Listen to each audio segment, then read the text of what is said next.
Someone who is very familiar with the Indianapolis Motor Speedway. You might know him from Chip Ganassi Racing. It's Chip Ganassi himself. Good morning, sir. Oh, where'd he go? There you are. Hello. Hello. Oh, okay. Thank you for joining us this morning. You are not yet in town, I understand. I am on my way. All right. On my way. This is a big weekend, and so we appreciate you giving us a little bit of time here to talk with us and Scott Borchetta as well. You guys know each other fairly well. Scott's been involved in some of your cars in the past.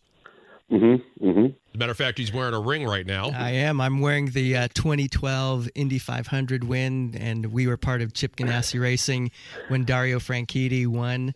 And it was just a great day, and Chip's just one of the best car owners of all time. So, yeah, and in that. But we got something a little different this weekend, boys. We got NASCAR. That's right. You don't want to talk IndyCar right now? We got NASCAR on the way. Well, we'll talk whatever you want to talk about. But yeah. No. Let's talk about NASCAR. Let's talk about how the change in the schedule here to a September race and a race that is very meaningful now as we head into the chase. How are the teams adjusting to this change here in Indy? Well, I think the teams really like it. I mean, I think while the last race prior for many years was Richmond, Indy is has a little more of a storied history. Obviously, a hell of a lot more storied history than Richmond, Virginia, and I think it adds a lot of excitement. The fact that we're at Indianapolis, it's the final race before the playoffs, and there's a lot of tension and a lot of things that have to happen for a lot of people here this weekend. Yeah, Chip, obviously Kyle had a great run on Sunday. You won the first two stages, and it all gets down to, that last pit stop. But you have one of the best drivers, in stock car racing. And coming into this weekend, Kyle's in great shape for the chase. And then we've got Jamie. And that's what I love about going into the final race of the regular season. I mean, Jamie can still get in, and he has a little bit of a history there at the Brickyark. Yes. So, he has obviously won that race, and he knows how to win it. We just got to get him to the front. Sometimes at Indianapolis you can have a really good car, but if you're buried back in the pack, it's so damn hard to pass there. Sometimes, your car has to be just perfect, and even if you have a fast car, the car that comes up through the field there, and the car that can lead the race are really two different cars. And so you have to have your crew adjusting on it the whole way through the race, and then when you get to the front, you got to adjust sort of in an opposite direction.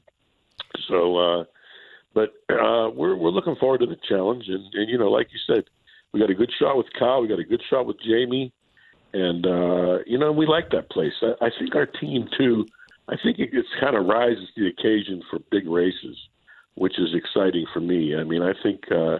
Everybody gets excited about Indianapolis. There's just something, we've all heard all the lines and all the history and the tradition, and we've all spoken of that many times in every series. But it's just something a little bit special about Indianapolis. It's still Indy, and it's such an important race. And you always hear the drivers, whether it's the Cup guys or the Indy guys, this is a race that you want to win, much like Darlington. Exactly. I love the fact that we're going from Darlington to Indy now and having two iconic races back-to-back to end the regular season. And, I also got to jump over, I'm still waiting for Scott Dixon to sneak into a Cup car here at Indy, so I don't know if you have a third car coming in this weekend. Well, you never know. One of these days, maybe. You never know. Oh, breaking news. Breaking news. That's Scott Dixon. Slow down. He's driving for Big Machine. What's going on? Are you saying he's busy doing something else right now? Yeah, he's winning a championship. Yeah. He's busy trying to win the IndyCar championship. Yeah. Yeah. Now there is though amongst teams and amongst drivers from any one of the series that there's a real respect for the other drivers that are out there. So I mean the NASCAR guys and the IndyCar guys are all watching what each other are doing, even if they're they really are. You'd be surprised. You go to a NASCAR race and they're all sitting in the motorhome watching the IndyCar guys, and you go to the IndyCar race and they're all sitting in the motorhomes watching the NASCAR guys. So it's really cool to see the camaraderie. And there's actually not only a lot of respect, but actually quite a lot of communication. I know, with some of the top level drivers. They're always talking back and forth among the different series. So it's really something special to be a part of. Well, Chip, good luck this weekend with Kyle Larson and Jamie McMurray, and enjoy your travel to town and your time here in Indianapolis. This is a big weekend. Guys, I look forward to seeing you and putting Hank on all weekend, and looking forward to Florida-Georgia line Saturday, and just looking forward to a special weekend in Indianapolis. Are you going to be right down front with your shirt off? Oh, yeah. Okay. Tickets right there. I'll be in the front row. All right. Look for Chip Ganassi at FGL Fest. Thank you so much this morning.